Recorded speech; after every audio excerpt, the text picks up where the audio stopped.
Shall we get started, Kim? We good? Yeah, I think we're good. Okay. Okay. So good evening, everyone. I'm going to start out. My name is Kim Lavone, and I'm going to be moderating this book release event this evening, which is very exciting. So thank you all for joining us. First, a few bits of housekeeping. We think this event should run about an hour. We do want to let you know that we are recording this. So if you don't want to be recorded, you can turn off your video. But otherwise, it's great to see all your faces. Please stay muted so we won't have background noise. But if you have questions about the book that you'd like to put in the chat, we certainly will try to make time for a Q&A at the end. I think those are all the bits of housekeeping. So thank you all for coming to celebrate the release of Iris Lav's A Wife of Bangkok. Iris had shared an advance copy with me because I have lived overseas several times, first in Israel for 5 years, and most recently for 3 years as an expat in Rio de Janeiro, Brazil. I had moved there with my husband and 4 kids for my husband's work, and I was indeed the wife of. So I absolutely loved this book because A Wife of Bangkok really captured for me so many of the familiar experiences and challenges and frustrations and adventures that were so relatable. I really felt for Crystal, dropped into that strange land and coping with loneliness and trying to adjust. So it really moved me. And additionally, by training, I'm a clinical social worker, and my work for most of my 25 years has been in the mental health field. So as I read deeper into the novel, where depression and its treatment are dealt with, I was really hooked. If you haven't bought the book yet, I hope you will. It is a beautifully written story. So now I would like to introduce the author. Iris Lav grew up in the Hyde Park neighborhood of Chicago. She moved with her husband to Washington, D.C. in 1969, where they raised their 3 kids. Iris is now retired from a long and successful career of policy analysis and management with an emphasis on improving policies for low and moderate income families. The last 25 years of which were with the Center on Budget and Policy Priorities. She has taught public finance at Johns Hopkins University and George Mason University, and has served as a commissioner on the District of Columbia Tax Revision Commission. In 1999, she received the prestigious Stephen D. Gold Award for contributions to state and local fiscal policy. She has an MBA from George Washington University and an AB from the University of Chicago. Iris has traveled extensively in the US and abroad, both for her job and her husband's. They lived in Bangkok, Thailand for 2 years in the 1970s when her husband was posted there for his work. They now live in Chevy Chase, Maryland with Mango, their golden doodle, and their grandchildren nearby. And this is Iris's first, but we hope not last, novel. So please, if you would help me in welcoming the author, Iris Lav. Thank you so much, Kim. And thank all of you for coming tonight and spending a little time with me. So, as a sort of introduction, I want to emphasize that this book is a work of fiction. But the background of Bangkok and Thailand is quite real. We first visited Thailand in 1972, and the family moved there in 1975 and stayed for 2 years, as Kim said. So about the real parts, so for example, the house that we lived in, let's see,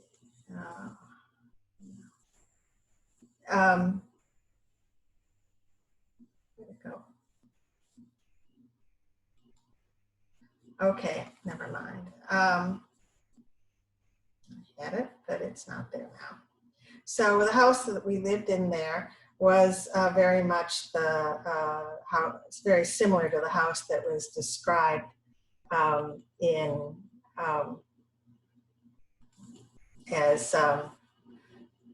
the book that the protagonist lived in. There it is, possibly. Is it showing? No. Okay, I give up. I'm not very good. You have to push share screen at the bottom. Yeah, I know, but it's a long story. It didn't come up as I had hoped. So, okay, never mind. We will do that.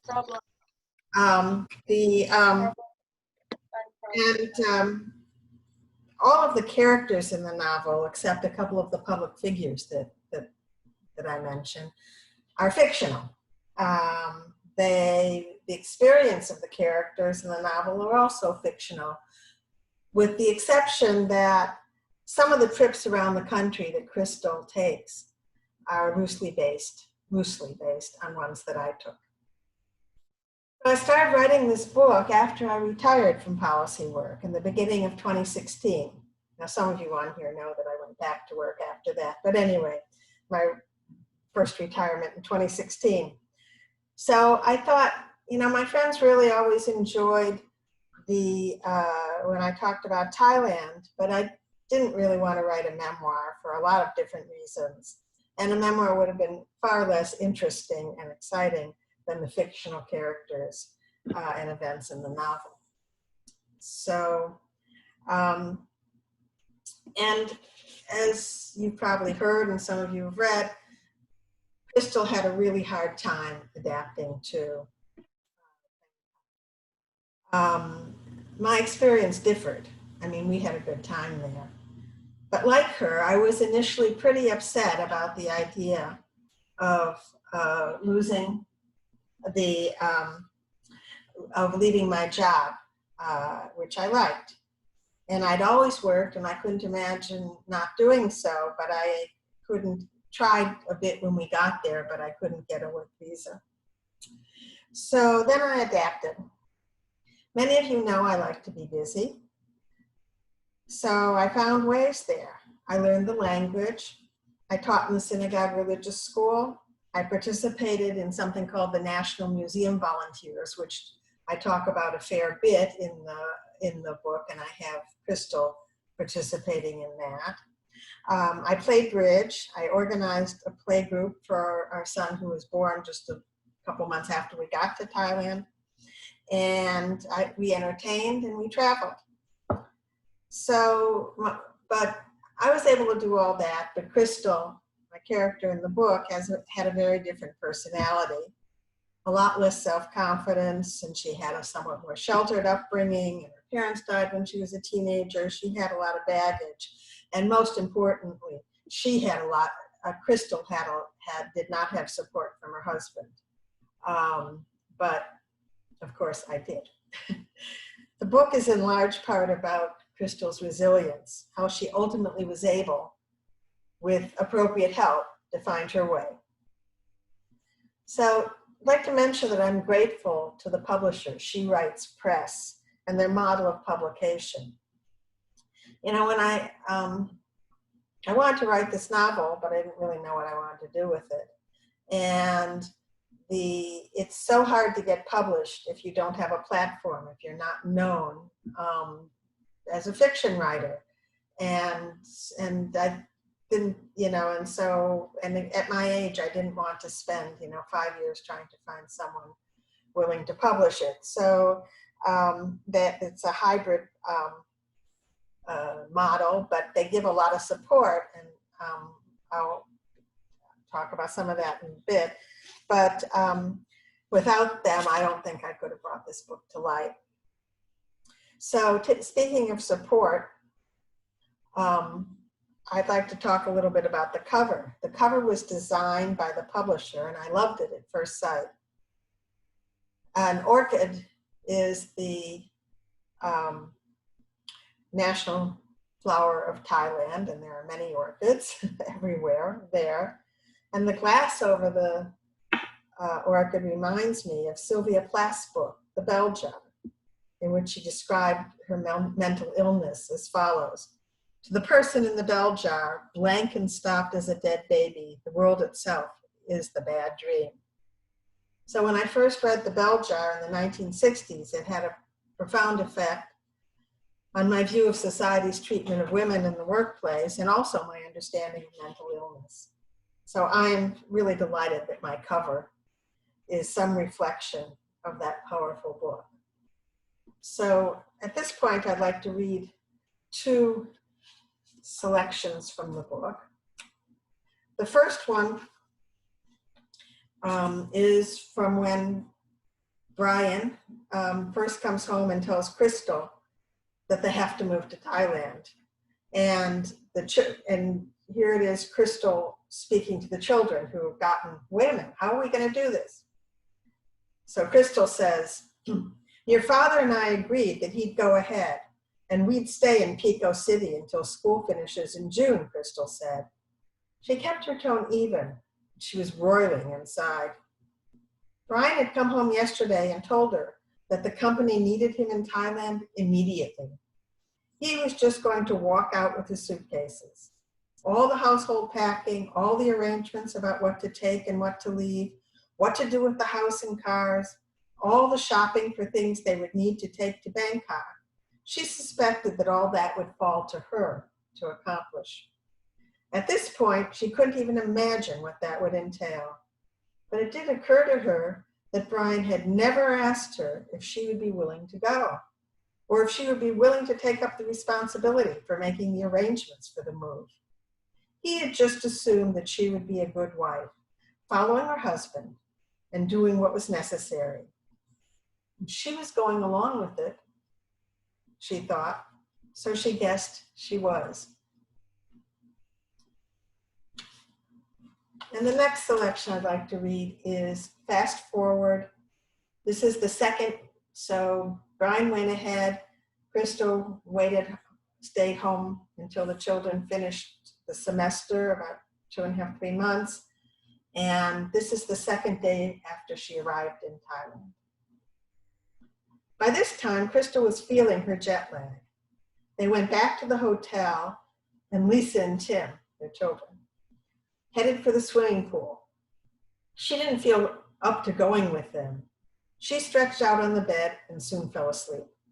A couple of hours later, Brian came back to the room after work and awakened her, saying he had a surprise for her. I've arranged for a sitter for this evening. You and I are going out alone to what I hear is a very special restaurant. Take a shower and order some room service dinner for the kids, and we can be on our way. Okay, Crystal said drowsily. It was not what she most wanted to do at the moment, but she realized that Brian was trying to be nice to her. I'll be ready soon. Crystal put on a new halter-style sundress that she had bought before she left and took a stole in case it got cool. She did not yet know that evening in Bangkok was never cool, just less hot. They took a taxi further down Sukhumvit, this main road in the area where a lot of expats live, than she had been before, and turned left onto a lane numbered in the 30s. After several other turns down small lanes in the soy, the taxi left them off at a footpath. As they walked up the path, subtle lighting showed off myriads of orchids in different shapes, hanging from every tree and surrounding the path in pots. There were shades of pink, purple, and white with some yellow markings. Their thick, syrupy fragrance enveloped them. Crystal told Brian that she had never seen anything so beautiful. She had only seen an orchid once in her life, when her date for the senior prom had brought her an orchid wrist corsage. At the time, she thought it was miraculous, but it had been nothing like this. So, one of the things this is a beautiful, shows something of the beauty of Thailand, but also it shows something of a relationship between Brian and Crystal, because, Brian made his own decision that they were going to go out to eat. He didn't ask her if she wanted to go out to eat. And furthermore, he was not particularly sensitive to how tired she was, since she had just gotten there the day before and had spent the day making arrangements for how they would move into their house. So this is, it seems nice, but it spells the trouble in their relationship. So I'm going to send this back to Kim now. All right. I love those readings. And in some ways, I think that their relationship, it's like its own character in the book, watching how they progress over the course of the story. Can you share a little bit of how much of the novel was informed by your actual expat journey, by your experiences? Well, I certainly couldn't have written this book if I hadn't lived in Thailand. There's no question about that. It has I was striving for a very strong sense of place, and people that have read it have certainly told me that I did succeed in that. And, and I did take some of my experiences. For example, when I described Crystal learning the Thai language, I have her learning it the same way I learned it at this organization called the American University Association, that has a nice oral method. The elephant ride that we'll talk about in a couple of minutes was loosely based on something that I did. And, and describing some of the places like Sukhothai in the countryside, and, her impressions there were, my impressions when I went to Sukhothai. So I think that, but in terms, as I said earlier, the loneliness was transposed from an experience I had actually when we moved to Washington, and other experiences came from other things in my life. I didn't try to teach a maid the GED in Thailand, but earlier in my life, try to teach somebody for the GED with a not great outcome. So. And you have them start out in Oklahoma before they leave. Why did you choose Oklahoma? Was that a deliberate contrast, or what made you choose that? Well, I wanted them to come from kind of a small town where they probably would not have been exposed to other cultures. Really knew only their own culture, and that, someone lives in Oklahoma and may know something about Native Americans, but not probably from in the town I created there, probably not, and not having any real contact. And the other thing was, I had this idea that I wanted Brian to work for an energy company, an oil and gas company, and that kind of made it going to be Oklahoma or Texas, and I chose Oklahoma. And the reason was that I wanted there to be this fraud or scandal that he has to uncover in the book. I wanted that to be part of it, and that was somewhat based on work I'd done in the early 70s before we moved to Thailand during the energy crisis. I co-wrote a book called The Energy Cartel, Big Oil versus the Public Interest, and it was really about how the big oil companies, the part I wrote, were hiding their profits in shipping by overcharging for shipping, and thereby not lowering their tax bills. And so I sort of used some of that to have that part of the book happen.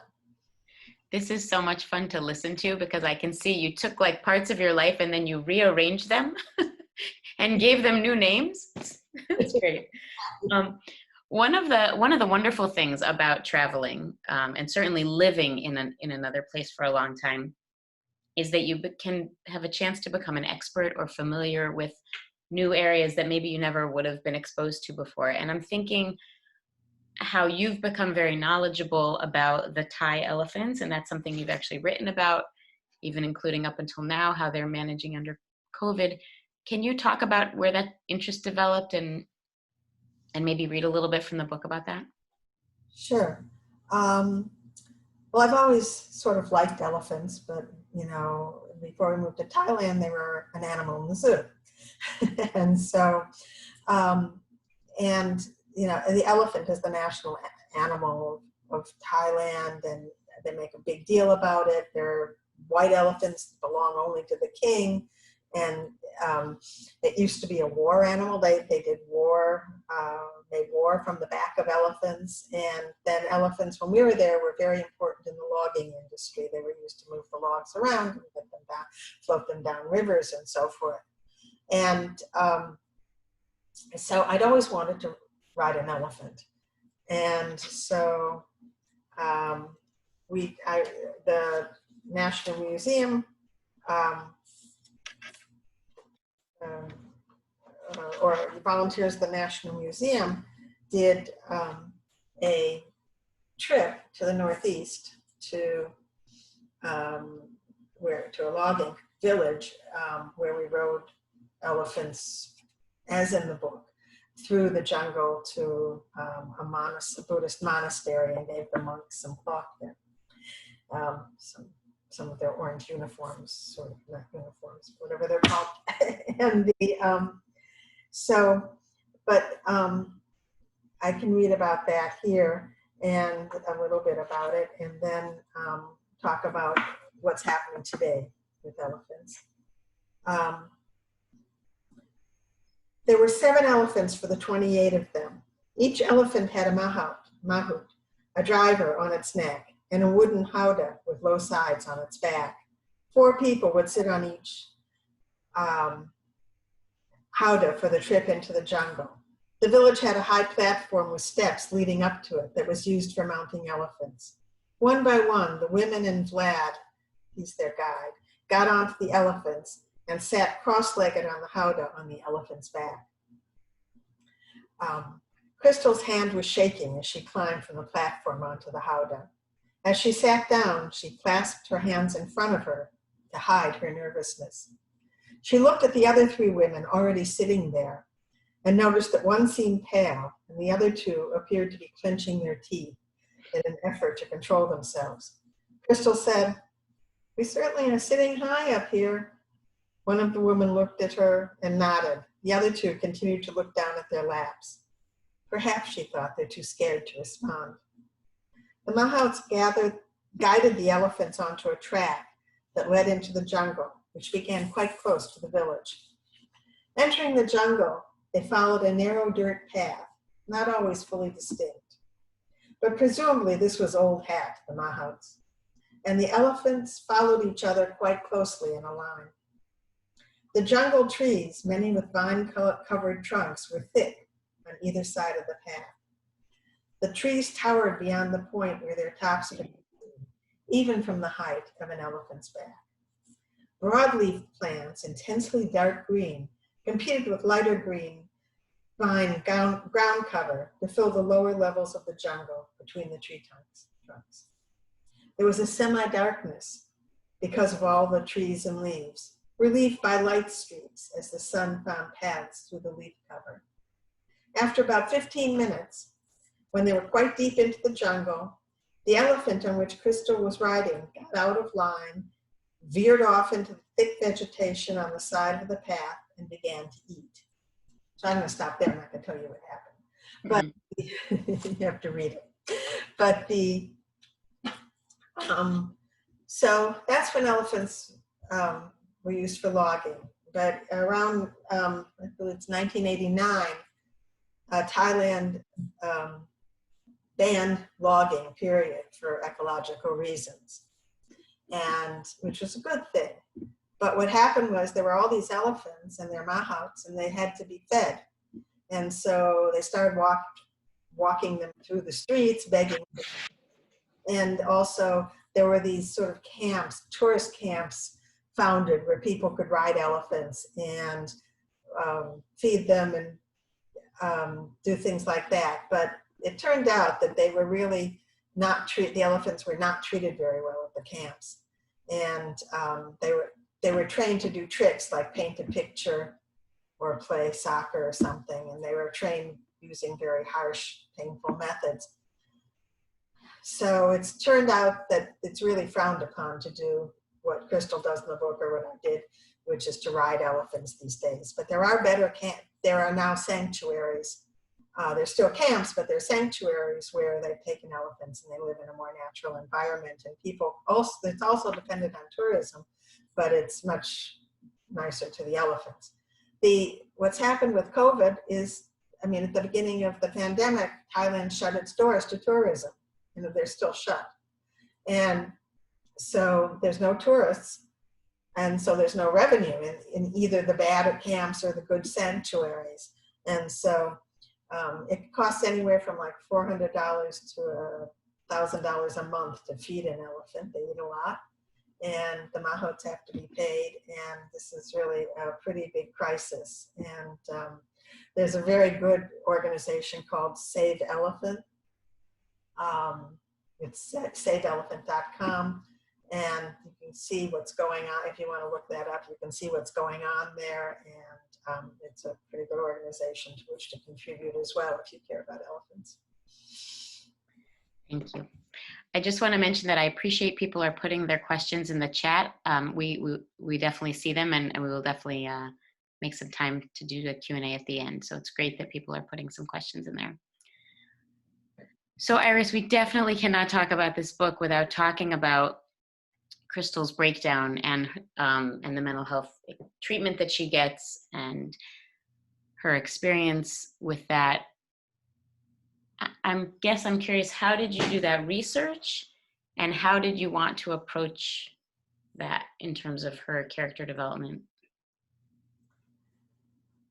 So again, it's sort of pieces rearranged. So my late sister had a very severe depression, for which she had to be hospitalized. And I was pretty involved and pretty upset about it, and watching it pretty careful, you know, what she was doing and how she behaved. And so I sort of wrote a first draft of my understanding. There's been some other depression, people close to me. And then very kindly, Dr. John Turk, who you know, agreed to read that section and work with me on it to get it right. So thank you, John, who's on today. And he's a psychiatrist, and she goes to a hospital in Texas, and around that time, he actually worked as a psychiatrist in Texas. And so it was fortuitous. So it's my own experience with the help of John. Do you want to read the section in the book where Crystal feeling the loneliness that she feels? Sure. The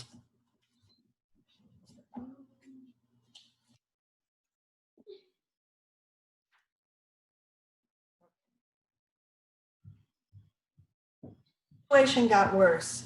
Brian began regularly staying out 1 or 2 evenings a week. He told Crystal that he was dining in restaurants with potential business associates. Most of these were Thai officials who he hoped could help his company get permission for additional drilling. He told Crystal that these were all male affairs, and there was no way he could include her. When Brian was in the house in the evening, Crystal felt lonely. When he wasn't there, she felt desperate for human interaction. The children fell asleep by 8 o'clock. She could hear the servants in the back of the house having their dinner together, accompanied by lively conversation and laughter. She knew that this was the servants' personal social time, and she certainly wouldn't interrupt them for any reason short of an emergency. But she couldn't figure out what to do with herself, wandering upstairs and downstairs in the house, out on the front porch and back inside. She smoked cigarette after cigarette, even welcoming the activity of lighting the match. When the monsoon rains came in the evening, she walked out onto the covered balcony of their bedroom and watched the heavens weep for her. She felt empty inside, a gaping hollowness. She would have given anything for someone to talk with. She could write letters to people back home, but she didn't because she was afraid her unhappiness would show, even if she didn't explicitly write about it. There had to be a better way to live in Bangkok, but she didn't know how to go about it.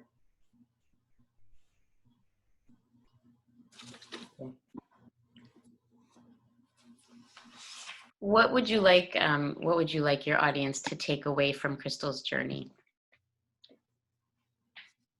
I think, I think I've changed my mind about that in the process of between, time I started the book and now, and I think COVID-19 has something to do with it. But I think the main message is Crystal's resilience, a way to overcome obstacles in life, and also potentially the power of love.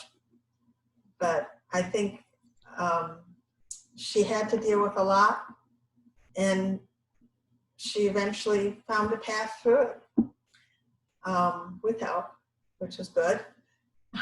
And so I think that we're all thinking a lot about resilience now and how you get through difficult times. And so I think that is probably what is at least a major message of the book. The other one is how beautiful Thailand is. So I can imagine that there are other people who, like me, are very impressed with your journey, and that after an entire successful career in one area, you embarked on a completely new and different adventure project experience of writing a book. Was it always a dream of yours to write a book? Did you, when you were in Thailand, were you taking notes, thinking, oh, one day I'll share this and I'll incorporate this? I took no notes while I was in Thailand, although I am a bit of a squirrel, so I did save books that I had there about the country and maps and things that helped me, including my language lessons and that sort of thing. But no, I actually don't think, even at the moment that I retired, I thought that I would write a novel. I was looking, but I couldn't find it. I had notes about what I wanted to do. And, I think I said that I wanted to study more religious text, and I wanted to take up pottery again. I had done some pottery in college, and I studied with an individual when we first moved to Washington. And then I took a class at the Arts University in Bangkok in pottery, and learned how to make blue and white. So I signed up for a pottery class, and at that point, and found that my back would not tolerate that anymore. I couldn't use the wheel. So it sort of turned into a bit of a disaster, requiring a lot of physical therapy. But I always have written. I mean, that's what I did at work, more or less, to sit down and write. And I've never had a problem. I mean, I don't have a problem with a blank piece of paper or a blank computer screen. If there's something to write, I can write it. And so I just sort of started thinking, for some reason I was just thinking back over, when you retire, you sometimes think back over your life. And I was thinking a lot about Thailand. And so I sat down and started playing with an outline to see if there was enough material for a novel. And I just started writing it. And I wasn't sure what I was going to do with it, or how I was going to publish it or anything. I just wanted to write it. And then, of course, I did eventually figure out what to do with it. So there's a question in the chat. Who were your mentors during this process? Family members? Was it other writers that you looked toward? Well, I'm often fairly independent, but I think there were people who read very early drafts and helped me out. And one of them is Jean Moore, who is the author of Water on the Moon and Tilda's Promise, and also that were also published by She Writes Press. And I know her because her husband was a high school classmate of my husband. And so she was just incredibly helpful, both in reading an early draft, and she teaches literature. And just giving me a lot of encouragement. As I said, my friend Bruce Berger, who's also was out writing a novel at the same time, also gave me some really good comments on an earlier draft. And he went about it the other way. He decided to get a Master in Fine Arts, and when he changed careers, I launched right in. So, but I'm a voracious reader of novels, and so I sort of had an idea. I had because I'd written policy papers and articles, journal articles, all sorts of stuff, but never had fiction. I had a developmental editor named Becky Tucker, and she helped me.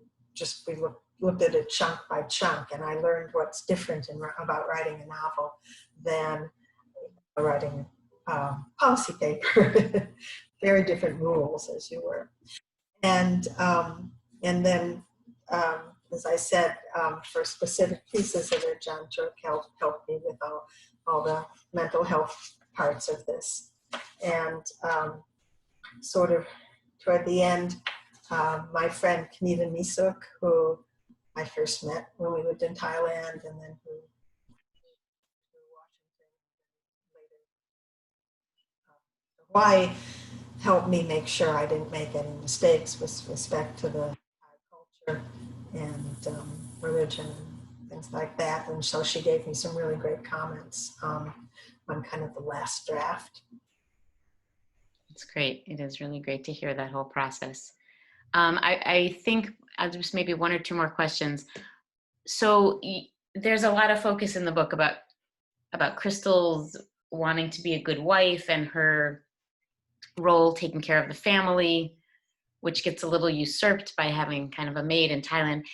Do you think about how this book might have been different if it had been written in a current time period? Of course, I was an expat wife like just 5 years ago, and was not so different among the expat spouses. There were more working women, but there certainly were a lot of similar issues. But do you think about any of the differences that might exist if you'd written it in the current time period? Yeah, I've been asked that question a fair bit, and there'd obviously be differences. When we were there, communication was very, very difficult.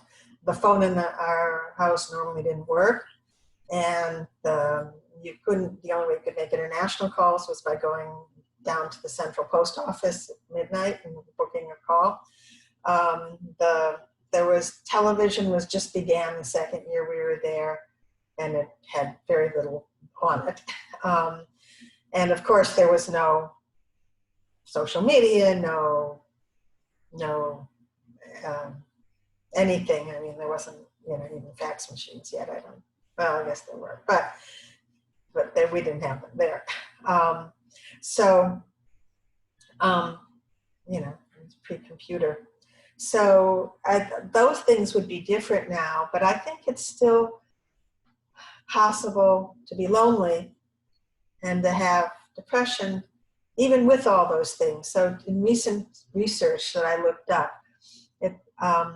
this was before COVID-19, 1 in 5 Americans reported to the government that they felt extreme loneliness. And so with all of the communications we have today. And loneliness really also affects one's physical. They say it's worse than more detrimental to health than obesity, and it's like smoking 15 cigarettes a day. I mean, it's just, loneliness can really be terrible. And with COVID-19, I'm sure that it's more than 1 in 5 Americans now.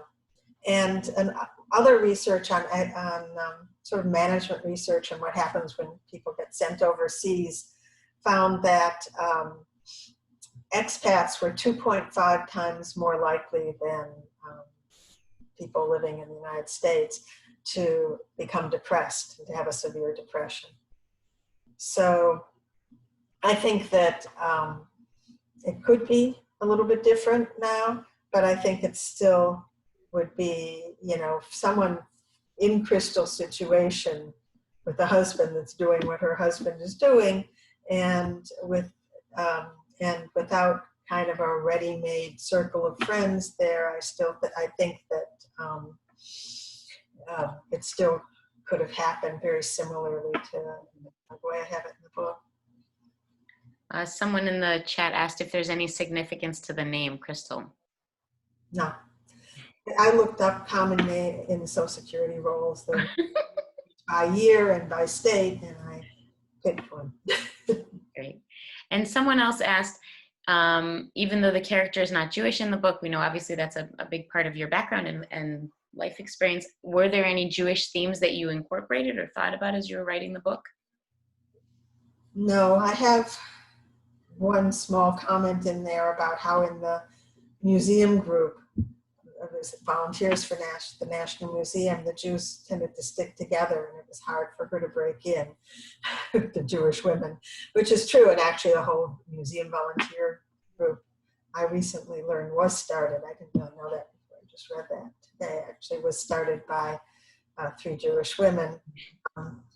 I was trying to stay away from who we are, because as if you've read the book or you will read the book, you'll find out that at least through a lot of the book, Brian's not such a nice guy. And that is very different from my wonderful husband, Michael. And so I just didn't, but I transposed some things. So there's some things that I don't really want to give away what happens in the end of the book, but there's some things that were transposed from my experience at the synagogue in Bangkok to a church in Thailand. Fair enough. People have to read. They'll have to read to find out. So I'm curious if you want to share what you're working on now in this after the book. Do you have a new project, a new goal, something you want to write about? I have this idea, but I'm not sure it will come to fruition. I think it's time I write a Jewish themed book, speaking of that. And my parents were born in Belarus, and I'm thinking of setting a book in Belarus. Unfortunately, I've never been and probably can't go, but nevertheless, in the, late 19th century, early 20th century, and using a few family stories. I don't have a lot of them, but just kind of making things up and how I, think. And, I've read a lot of books and things about that period of time in Russia. So that's possible, but I don't know if that's going to happen. Okay. Well, I'll turn it back to you in a second. I will say there were some questions in the book, questions in the chat. So first of all, Rachel was nice enough, Rachel who's helping us moderate this event. Thank you, Rachel. She was nice enough to put in the chat the link to purchase the book if you're interested. I think she put the link also to Iris's website and to a local bookstore and of course to Amazon.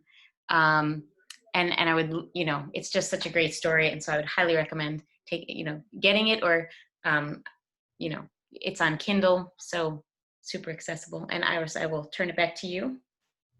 Okay, so I think I'd like to ask you for a few favors and then we'll do questions. So all of you, if you haven't bought the book, please do.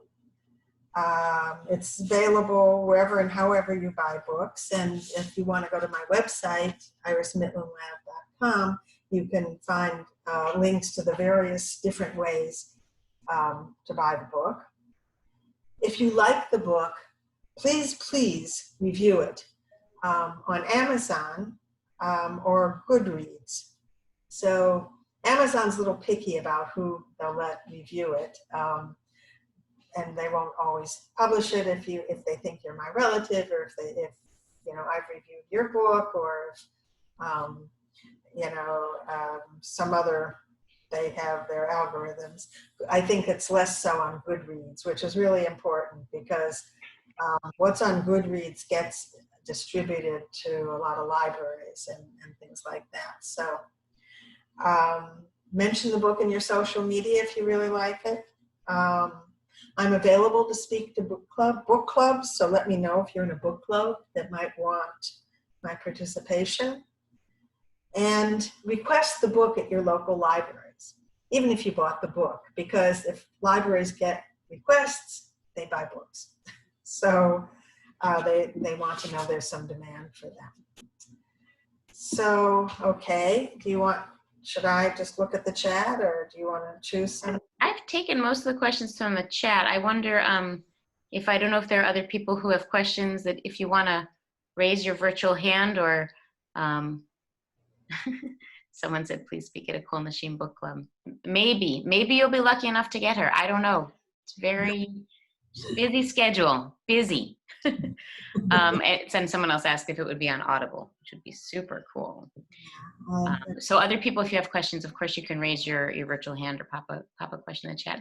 I had one other question that I meant to ask. So one of the things that I remember about being in Brazil was that you find yourself doing things that seem completely foreign to your own upbringing. And for us, one of the things was that everybody had a maid, which I cannot imagine having a maid in America. And they were like, you can't function in the country without a maid. Did you have things like that in Thailand that were very different than your life in America? And did it influence the way you wrote about Crystal's experience? Well, we had 5 servants, so maid, but 5, basically, let's see, what was it? Yeah, 1 cook, 1 cleaner, 1 laundress, 1 person to watch the baby, and a gardener, and eventually, and also a driver at a certain point. I was not supposed to. I became pregnant again. I was having little problems, and they didn't want me to drive or stick to the car. So, and while I played a lot of bridge in high school and a little bit in college, I was pretty much done with bridge, but it's a national pastime in Thailand, and it's the way to do things with other expats as well as with Thais. And very good Thais are really into bridge. So I just took up bridge again, since I was a decent player, not a great player. What else? I'm sure there are plenty of other things. Rachel, Rachel's asking in the chat, not our Rachel, but Rachel Tickner. She asked, first of all, how do you get any privacy with 5 servants in your in your household? And also, she asked, how did you outline the book? Actually, someone else asked that as well. Like, did you plan the book from the beginning and then you knew where it was going to go, or did it unfold as you were writing? So there is no privacy, particularly. As in the book, the servants had their own quarters behind the house, and they weren't in the house unless they were doing something in the house. And I rarely went into the kitchen, which is where they kind of hung out. Someone else. We had a cook. The only time I went in the kitchen was some memorable times I cooked for Jewish holidays. Story, but so if they didn't know how to do something, but otherwise, it was by and large, the main part of the house was ours, and the kitchen and the servants' quarters were theirs. It was a combination. I mean, I came up with some of the key characters, and then I think I just started writing, and then there's a document at one point I went ahead and said what's going to be the progression. Wrote down an outline of the progression of the things, but most of the time I wrote for about 2 hours every morning or every weekday morning, and I stopped, but it could be less, it could be a little more, and I stopped when I didn't know what was going to happen next. And then usually when I came back the next day, my subconscious had figured it out, and I could continue writing. And that's pretty much how it went. And it did not, and even though I did have this sort of outline, it didn't necessarily that's not exactly how the book proceeded. Stan Dorn has his hand up. Yes, Stan, I think Stan had his hand up. Is that right? Stan Dorn, yeah. Mm-hmm.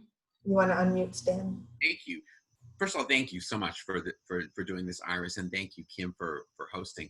I was intrigued by you talking about the transition from being a very skilled and experienced prose writer to a writer of a novel, and how you had to sort of throw some things out and you had to learn some new lessons about, I think you used the phrase, what does good mean in this context? Could you say a little bit more about that, about what you learned about what's good about a novel that wouldn't be relevant or wouldn't even be positive in a prose analytic piece? Sure. So my editor's favorite expression was show, don't tell. And so in a novel, you cannot say she was sad.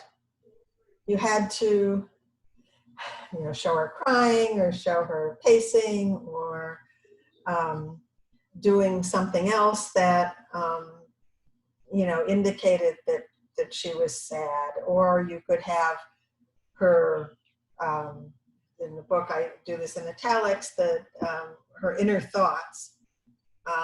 Or you can have dialogue, but you can't really say what someone is feeling. And there is no omniscient, in this book anyway, no omniscient narrator really. It comes, you have to really make things happen through dialogue. There's a lot of dialogue and through actions. So, if she's nervous, I have her fidget with something. That kind of thing is really very different than policy. So, those were a lot. There are some other differences, but that's really kind of the major thing I had to learn to do. I mean, you don't write dialogue in policy. And, the idea was that I should think about it as a movie script or something. So to make, to show what was happening and rather than describe how people felt or what they were doing, or it had to come from actions and so forth. Are there other questions? Anyone else raised their hand? Rachel, I don't see any, but I don't think so, right? Okay, so there are two other questions in the chat. One is, how long did it take you to write the book? You said about 2 hours a day. Over what period of time would you say? The first draft took me just about a year. And I had a first draft, and then for reasons you will all understand, at the beginning of 2017, I decided to go back to work. So after the election is the clue. So I went back to work, but sort of part-time, I guess. First time or something. And so I didn't work on it very steadily during that period of time, during 2017. And then, it went through, and then I worked with this developmental editor I described, and then it went through several other drafts and several other readings. And so from start to finish, it was about, so I started at the beginning, 4.5 years, I guess. And one more question. What was it like to have a baby in Thailand? And did having young kids help you meet other people? And also, was it, I guess I'll just throw this also in. Was it hard coming back? Was it hard for you to adjust when you came back from Thailand back to the US? You can address any part of that. I didn't have a great experience having a baby in Thailand. I had a C-section and I got a massive infection afterward, and it was kind of a mess. And I ended up back in the hospital and wasn't able to nurse, and it wasn't great. But we have a wonderful son, and who was born there, and so yeah, I think one of the things I did was, as you know, was to arrange play groups for him. He's always, when he was young, not so much now, he was a very social person. And, you know, and so, but it also kept me from doing some things that I might have done because, you know, I need to spend time with him. And he had a maid assigned only, her only job was to take care of him. But, you know, how much do you want your child to be with the maid? So, but he did learn to speak Thai very well. By the time we left, he was speaking whole sentences and very correctly. It was a bit difficult to come back. So we got back. I was 7 months pregnant with our third child at the moment we came back to the United States. Some people, we had rented out our house, and some people had caused a fair bit of damage in the house, so we couldn't get into it right away. And in fact, we needed marshals to get them out of there. And it was, you know, I went into labor as the movers were moving things in the house. Luckily, my mother was there helping me out. But it was an adventure.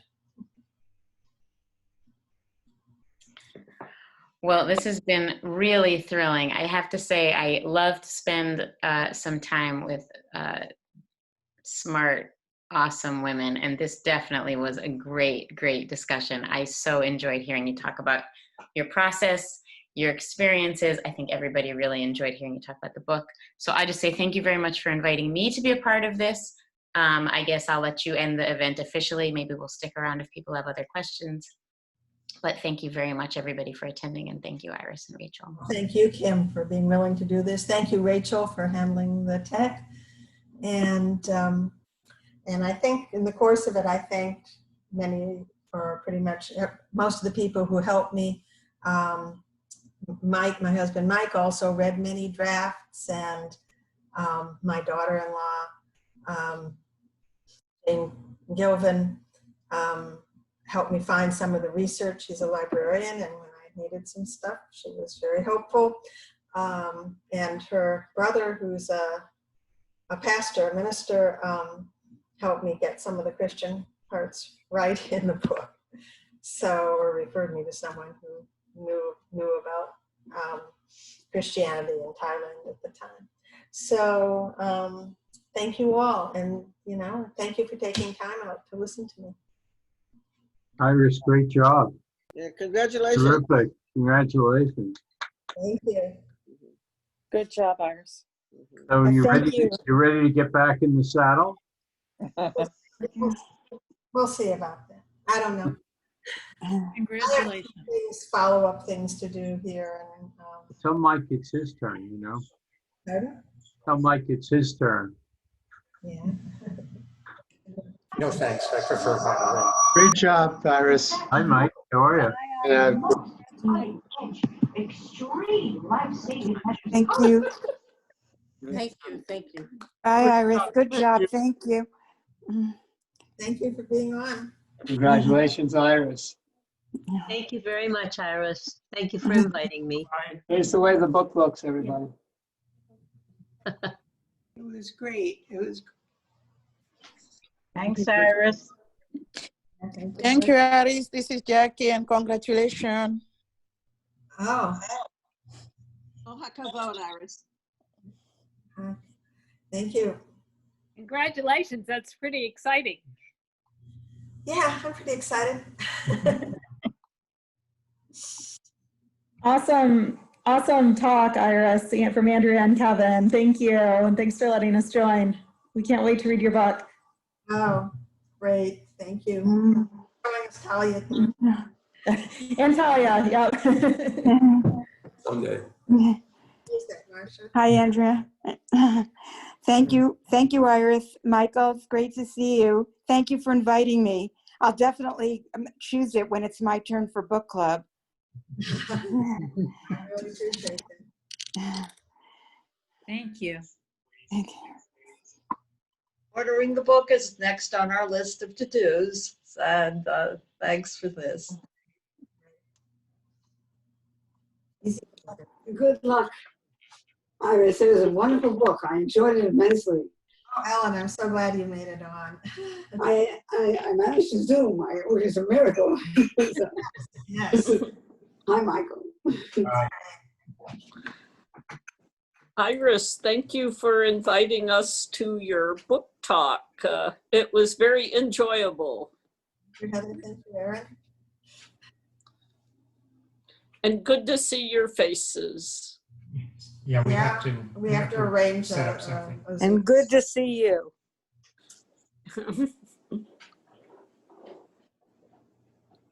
And thank you. That you can chat or you can email us at info@forcemultiplierma.org and we'll follow up and send you the 3 questions. I can't hear if someone's talking. I can't hear something about questions. Well, who's talking? First, before I think someone's got just some background noise. an hour, so I want to respect everybody's time. I have a question Yes. or a comment. So I live in Wisconsin, and you mentioned about the Maybe, I think Rachel is off, so I actually feel like maybe, did Rachel leave the meeting? It's funny, because then did she make you a co-host, Iris? Well, I was the host. Oh, you were the host, fine. So first of all, you can stop recording. Oh,